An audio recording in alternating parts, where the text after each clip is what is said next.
Pour te remettre dans le bain, je te résume en quelques mots l'épisode numéro 2. Si tu viens juste de le voir, tu peux directement passer au prochain chapitre en cliquant juste ici. Donc dans la deuxième partie, Michael aborde plusieurs sujets. Tout d'abord, l'approbation des ETF Bitcoin aux États-Unis stimule l'adoption institutionnelle de Bitcoin, avec des répercussions globales sur le marché. Cependant, des défis temporaires existent, comme le rééquilibrage des capitaux et les ventes de Bitcoin détenues par des entités en faillite. Il critique la diversification qui, si elle est excessive, peut nuire au rendement des investisseurs, qui devraient plutôt se concentrer sur des actions performantes. La réussite future dépendra de l'adaptation des nouvelles technologies comme l'intelligence artificielle et les cryptos. Il conseille de se spécialiser dans une compétence émergente plutôt que de se disperser. Bitcoin est présenté comme une réserve de valeur prometteuse, surpassant les investissements traditionnels comme l'immobilier et l'or. Bien que son potentiel soit élevé, il est crucial d'investir avant la réduction significative des récompenses de minage prévues entre 2034 et 2035. Malgré l'augmentation de son prix, Bitcoin demeure une option attrayante, offrant une sécurité et une efficacité thermodynamique supérieures. Bien que des risques existent, notamment les potentielles interdictions gouvernementales et les défis liés aux fonds bloqués dans les entreprises en faillite. J'ai créé une playlist dédiée à ce podcast où tu pourras retrouver les 4 parties. Je te mets le lien juste ici. Allez, on enchaîne avec la troisième partie. Bon visionnage. Il a gagné plus d'argent avec ses actions Apple qu'avec tous les autres investissements en actions dans l'histoire de la société.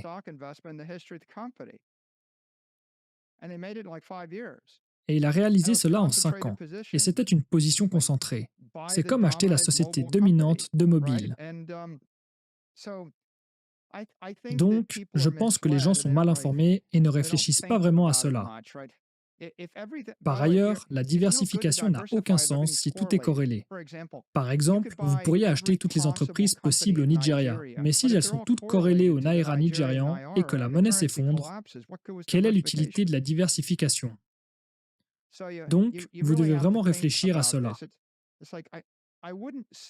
Je ne dirais pas qu'il n'y a pas de personnes diversifiées qui ont réussi. Je dirais simplement que c'est souvent un mantra qui est récité de manière inconsciente pour donner aux gens une excuse pour ne pas réfléchir. Et c'est comme, eh bien, je dois diversifier, donc je possède 37 choses différentes. Ce qui signifie que vous ne comprenez vraiment aucune des 37 choses que vous possédez.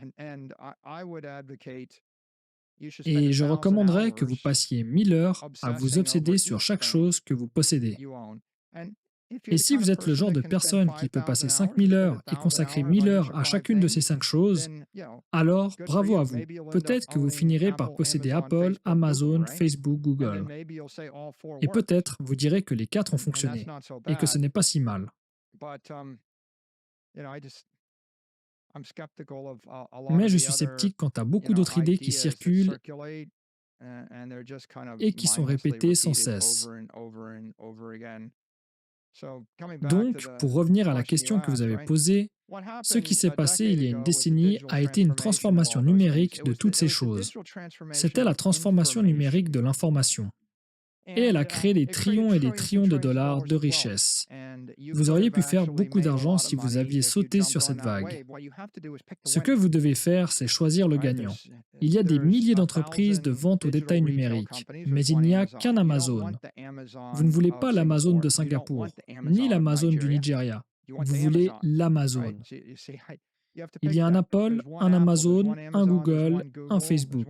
Si vous choisissez le bon, vous gagnez. Vous choisissez le numéro 3, vous risquez de tout perdre. Et donc, c'était une grande vague, mais en 2020, c'était toujours inarrêtable.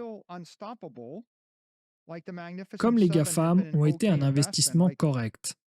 Si vous aviez acheté ces actions en 2020, vous auriez probablement doublé la performance de l'indice S&P. L'indice S&P a augmenté d'environ 40 à 45%. Si vous aviez choisi les 5 meilleures entreprises de l'indice, vous auriez doublé cette performance. Si vous aviez choisi les autres n'ont eu aucun rendement.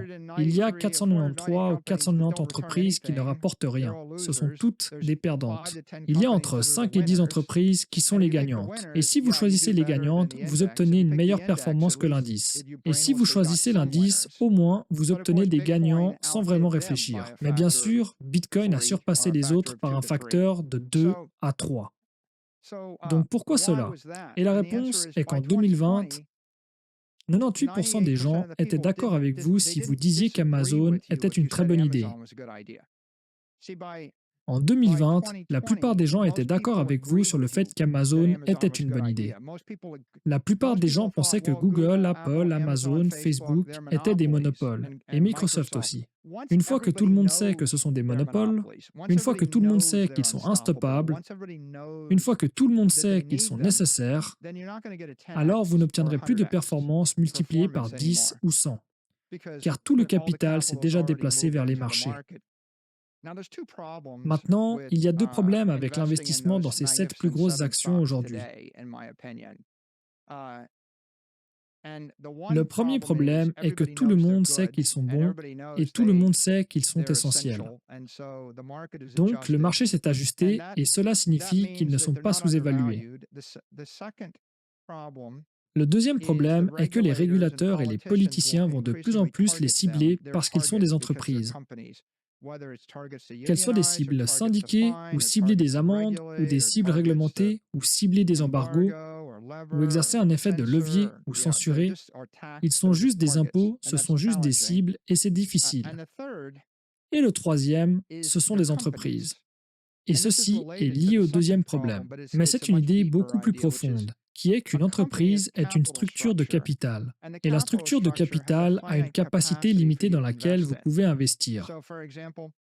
Par exemple, si le stock d'une entreprise triple du jour au lendemain, comme si Meta doublait, si elle double, alors c'est évalué en fonction des flux de liquidité. Et alors, les flux de trésorerie doivent doubler. Si vous doublez à nouveau la trésorerie, les flux doivent à nouveau doubler.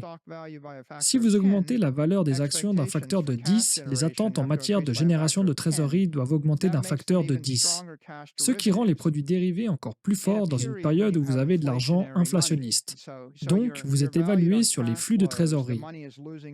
L'argent perd sa valeur et donc la dépréciation de la monnaie frappe au cœur de la proposition de valeur de l'entreprise en tant qu'une réserve de valeur, ce qui les rend de plus en plus risqués et fragiles, ce qui est amplifié par le fait qu'il existe une pression politique massive dans un système financier pour qu'ils puissent restituer leur capital à leurs actionnaires. Donc, lorsque le cours de Meta double, ils annoncent un rachat d'actions de 55 milliards. Et ensuite, ils annoncent un dividende. Et c'est ce que fait Apple Playbook. Apple Playbook a racheté ses actions et a bien réparti son excédent de trésorerie.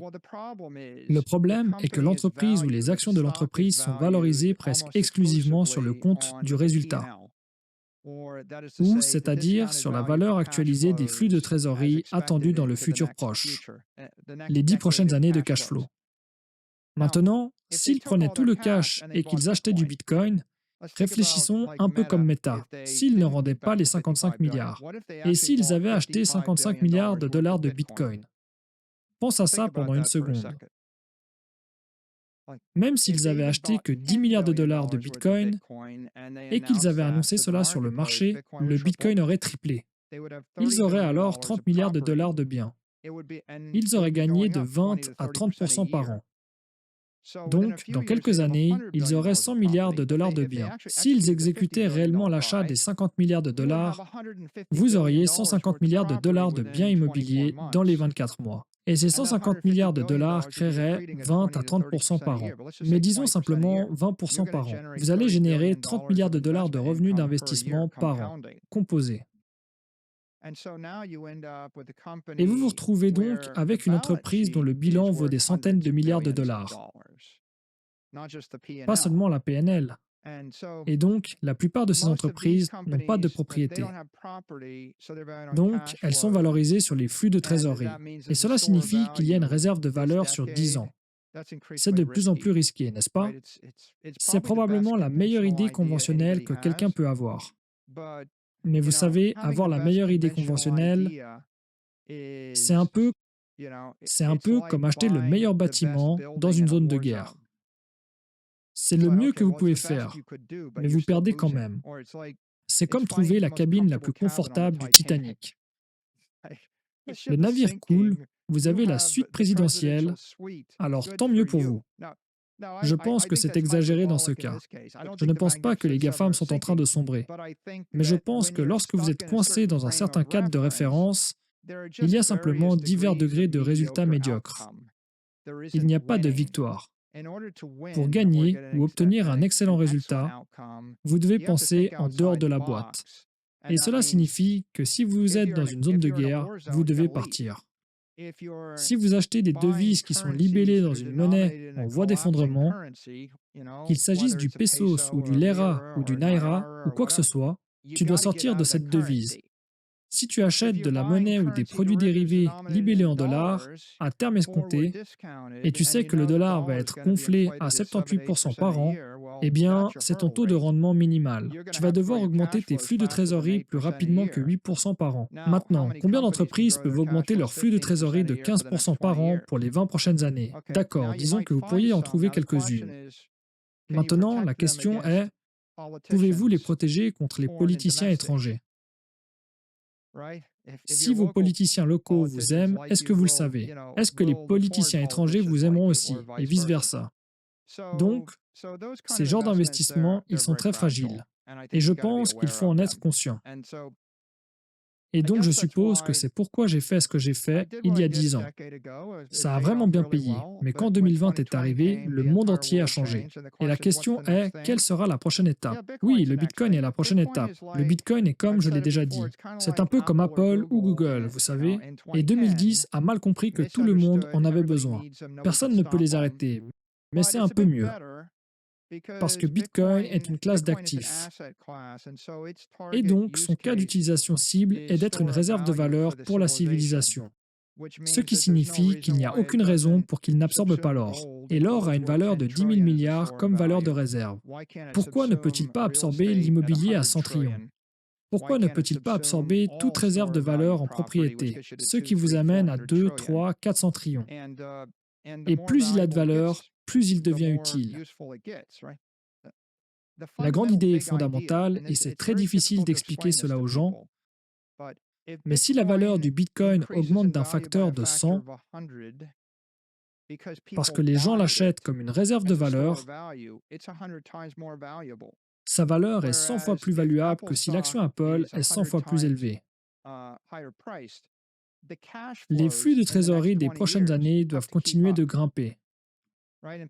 Les gens qui critiquent Bitcoin, ils disent qu'il n'y a pas de cash flow. Ce n'est pas le défaut, c'est la fonctionnalité. Ce n'est pas un handicap. Le fait que ce soit quelque chose qui n'est pas évalué sur les flux de trésorerie signifie qu'il ne manquera jamais ses attentes de flux de trésorerie trimestriels. En fait, c'est un reflet des flux de trésorerie qui ont été versés. Et donc Bitcoin est juste une idée beaucoup plus puissante. C'est la transformation numérique du capital. Ce n'est pas de l'information numérique, c'est de l'énergie digitale. L'énergie est de la matière, l'énergie est du capital, l'énergie est de la propriété. Et donc, le Bitcoin est de l'énergie numérique. Google et Apple et Amazon étaient tous autour de la transformation numérique de l'information. Et je pense que c'était une tendance de 30 ans. Et je pense que nous lançons une autre tendance de cycle de 30 ans. Et Bitcoin est le grand moteur de cette transformation numérique de l'énergie. J'utilise le mot énergie parce que l'énergie est conservatrice. Elle ne peut pas être détruite ni créée. Il y a conservation de l'énergie, tout comme le capital. Si je t'envoie $1 milliard, tu obtiens le milliard et je n'ai plus le milliard. Alors que si je t'envoie mon enregistrement, tu as les enregistrements que j'ai toujours. Tu vois? Je vous envoie mes photos, vous avez les photos, j'ai les photos, donc les informations ne sont pas conservatrices. L'énergie est conservatrice. Bitcoin représente la transformation digitale du capital. La plupart des gens ne sont pas d'accord. La plupart des gens ne comprennent même pas. La beauté de tout ça, ce n'est pas qu'ils ne comprennent pas et qu'ils ne sont pas d'accord. C'est comme si tu dis le Bitcoin est une énergie numérique. Et même les personnes dans le domaine des cryptos ne sont pas d'accord avec moi. Qu'est-ce que tu dis? Non, ce n'est pas le cas. Ça ne peut pas être comme ça. Ce n'est pas ce que c'est. Ils ne comprennent pas. Et c'est donc un changement de paradigme tellement profond que vous puissiez le dire devant quelqu'un, et à moins que vous n'ayez 100 heures pour leur montrer 100 exemples, et leur réaliser un tutoriel, et répondre à leurs 100 questions, et leur montrer des représentations tridimensionnelles, et ensuite faire 100 connexions. Si vous n'avez pas ce temps, ils vous regardent juste, clignent des yeux, ils ne sont pas d'accord. Ils ne comprennent pas, et donc ils n'achètent pas. Mais c'est exactement ce que tu veux. Tu veux quelque chose qui ne peut pas être arrêté. Le fait qu'ils ne soient pas d'accord et qu'ils ne comprennent pas ne veut pas dire que c'est arrêtable. Pas plus que déclencher un incendie à Chicago et ça brûle. C'est comme si tu ne pouvais pas comprendre que c'est un incendie. Tu ne connais peut-être pas le feu, tu pourrais souhaiter qu'il n'y en ait pas, mais le feu arrive. C'est impossible à l'arrêter. C'est une réaction en chaîne et c'est ce qui fait que je pense que c'est une proposition incroyablement convaincante. Je pense que la proposition risque-récompense pour Bitcoin en 2024 est meilleure que n'importe quelle autre période de l'histoire des actifs. Parce que vous avez l'adoption institutionnelle, vous avez la clarté réglementaire, vous voyez le capital entrant dans l'espace. Et pourtant, vous pouvez faire l'enquête vous-même. Demandez à une centaine de vos amis s'ils sont pleinement investis dans Bitcoin et s'ils le comprennent. Et si 95 disent non, je dirais que vous devriez faire vos propres recherches. Mais le Bitcoin a 15 ans. Donc regardons d'autres grands investissements. 15 années après la fondation de Manhattan, était-ce un bon investissement? On pourrait commencer 200 ans après que Manhattan a été fait. 1791. Était-ce un bon investissement?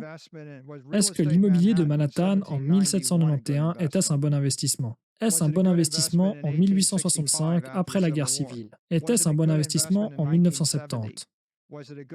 Était-ce un bon investissement 15 ans après cela? 1995, était-ce un bon investissement à Londres il y a 20 ans? 2000 ans après l'arrivée des Romains à Londres. Acheter de l'immobilier à Londres, était-ce un bon investissement? Je veux dire, ce sont des biens immobiliers rares. Ces 15 années de retard ne sont pas tardives, n'est-ce pas? La différence entre les gagnants et les perdants est que les gagnants achètent quelque chose de valeur et les perdants ont peur. Les perdants ont peur d'acheter ce qui a de la valeur parce qu'il est trop cher. L'immobilier à New York était le plus cher des 300 dernières années aux États-Unis. À la fin, ça a toujours été le plus cher. Apple Computer a été fondé, je crois que c'était vers 1976. Puis, 15 ans après la création d'Apple Computer, était-ce un bon investissement, n'est-ce pas? Vérifiez le prix des actions Apple en 1993 ou en 1996. Je crois en 1998, Michael Dell a dit au conseil d'administration qu'il devrait fermer l'entreprise et rendre l'argent aux actionnaires. Mais la vérité, c'est qu'à de nombreux moments dans le temps, c'était un bon investissement. Je pense, vous le savez, comme je l'ai dit, la vraie clé est de comprendre ce qu'est le cas d'utilisation de Bitcoin. C'est du capital numérique. Et c'est gros à quel point? 400 trillions de dollars? Combien de capitalisations sont bloquées dans l'immobilier, les devises, les capitaux propres, les obligations, les objets de collection, les actifs, les trophées et les métaux précieux en 2024? Probablement, la moitié de la valeur de la plupart des biens immobiliers résidentiels est du premium monétaire. C'est le capital. Alors, comment le sais-tu? Je te donne un petit test. Va à Miami Beach, monte et descends la plage. Puis compte le nombre de lumières allumées dans un immeuble en copropriété sur la plage. Ou allez à Monaco et comptez le nombre de lumières allumées et vous constaterez que 80 à 90% n'ont pas de lumière allumée la nuit. Donc, les gens ont d'énormes quantités de capital immobilisé dans ces actifs inutilisés. Et il y a beaucoup de raisons pour cela. Mais l'une d'entre elles est parce qu'ils ont l'impression que leur argent est plus sûr là-bas. Donc, au XXe siècle, les gens achetaient essentiellement des équipes sportives. Demandez-vous, qu'est-ce que possèdent les riches quand ils deviennent riches? Ils achètent des équipes sportives, ils achètent des biens immobiliers, ils achètent des entreprises, ils achètent des terrains, ils achètent des droits d'exploitation du bois, ils achètent des droits pétroliers, ils achètent de l'or, ils achètent des obligations. Ils ont juste acheté des trucs. Pourquoi? Parce qu'ils savaient que s'ils laissaient leur argent en banque, elle allait se vaporiser. Ils achètent tout. Ils achètent des Picasso. Ils achètent de l'art. Ils achètent des trucs. Donc il n'y a jamais eu de parfait capital énergétique. Il n'y a jamais eu d'instrument numérique où comme si tu étais un riche russe et que tu avais le choix entre acheter un lot de biens immobiliers à Moscou ou acheter du Bitcoin. Avec du recul, en regardant les 30 dernières années, ok, maintenant jouons, et tu es un Nigérian riche. Maintenant, tu es un Turc riche. Maintenant, tu es un Libanais riche. Vous et moi n'avons pas à être riches. Vous pouvez le devenir avec n'importe quelle somme d'argent, n'importe où dans le monde, n'est-ce pas? Vous connaissez les 100 dernières années d'histoire. Vous vivez en Allemagne en 1930. Voulez-vous un bâtiment ou des bitcoins? Si vous vivez en Argentine, que voulez-vous? Vous voulez posséder un terrain?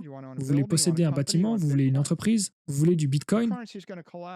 La monnaie va s'effondrer 5 fois en 140 ans. 5 fois. C'est pour ça qu'on veut étudier l'histoire. Si vous étudiez l'histoire, vous découvrirez que la monnaie s'est effondrée des milliers de fois. En fait, en moyenne, elle s'effondre partout. Probablement, elle s'effondre partout en moyenne tous les 50 ans. Et là, je suis sûrement charitable. Donc, est-ce trop tard? Eh bien, pouvez-vous réellement prendre tous vos biens, mettez-les dans votre poche et quitter le pays avec un préavis d'1 jour si vous en avez besoin? Si ce n'est pas le cas, vous n'êtes probablement pas trop en retard. Donc si vous faites cet exercice, vous ne pouvez pas emporter votre bâtiment avec vous. Vous ne pouvez pas emporter vos lingots d'or avec vous. Vous ne pouvez pas emporter vos actions avec vous. Pendant longtemps, les gens ont acheté des tableaux en pensant « je vais les enrouler ». Mais ça risque de ne pas être si facile. Pour la personne moyenne, elle ne peut pas acheter des Picasso. Ils ne sont pas tout à fait à un prix accessible. Comment acheter 237 000 $ de Picasso par semaine? Donc le Bitcoin représente la propriété numérique. Quelle est la valeur de la propriété numérique? Des centaines de trillions de dollars. Est-ce que c'est surévalué? Pas encore. C'est 1 trillion de dollars maintenant. Quand ça vaudra 100 fois plus de valeur qu'aujourd'hui, sera-t-il surévalué? Peu probable. Il va probablement continuer à s'apprécier plus vite que tout ce que vous pouvez acheter. Pourquoi? Parce que c'est mieux que toute autre chose que tu peux acheter. Montre-moi un hôtel que tu peux mettre dans ta poche et téléporter. 1 milliard de dollars d'or, c'est 1300 kilos, n'est-ce pas? Comment vas-tu déplacer ça? Donne-moi une entreprise qui va durer jusqu'aux 3 prochains PDG. Vous savez qui sera le 3e PDG après celui qui dirige l'entreprise actuellement? Faites-vous confiance à cette personne? Le S&P 500 a un taux d'échec de 99%. Ce sont les gagnants. Il y a 99% de taux d'échec pour générer de la valeur pour les actionnaires parmi les 500 meilleures entreprises du monde. S'il y a un taux de 99% d'échec parmi les 500 meilleures entreprises du monde, alors quel est le taux d'échec parmi les 100 millions d'entreprises dans le monde? Et quelle est la nation la plus prospère niveau monnaie dans l'histoire du monde? C'est le dollar. Le dollar a perdu 99,8% de sa valeur sur 100 ans. Peut-être 99,9% de sa valeur. Vous pourriez débattre si c'est 99,8 ou 99,9 de sa valeur. Toutes les autres devises dans tous les autres pays ont perdu 100%. Donc si vous êtes assis à vous demander si le Bitcoin est surévalué, la question est surévalué par rapport à quoi? Vous devez acheter quelque chose. Pendant que tu possèdes quelque chose au détriment de Bitcoin, c'est quoi ce quelque chose qui est mieux? C'est ça la véritable question. Parce que ne pas vendre, c'est acheter, mais ne pas acheter, c'est vendre. Vous avez essentiellement une certaine quantité d'énergie économique. Elle est déployée quelque part. La question est de savoir dans quoi vous investissez et pensez-vous que c'est mieux. Je pense que tout le monde doit répondre à cette question eux-mêmes. Mais si vous possédez une équipe de football, quelles sont les chances que les gens continuent à regarder du football dans 250 ans? Et quelles sont les chances que vous puissiez mettre l'équipe de football dans votre poche et quitter le pays? Pas très hautes, je veux dire. Quelles sont les chances que vous soyez attaqué par une loi qui dit que vous êtes responsable de dommages physiques et préjudices émotionnels aux joueurs de football? Quelqu'un se blesse en jouant au football et vous devez payer une indemnité de 100 millions de dollars. C'est ce qui se passe. Ou encore mieux, ça serait que se passe-t-il si quelqu'un va à un match de football, le regarde et est traumatisé par toute cette violence? Et il forme un recours collectif et ils vous poursuivent. Ça n'arrive jamais, cela arrive tout le temps. Regardez l'histoire des opioïdes. Regardez l'histoire des cigarettes. Regarde ce qui se passe actuellement aux audiences du Congrès sur les réseaux sociaux. À un moment donné, vous aurez des avocats qui poursuivront les entreprises technologiques parce que quelqu'un a utilisé un site web et quelque chose de mal est arrivé.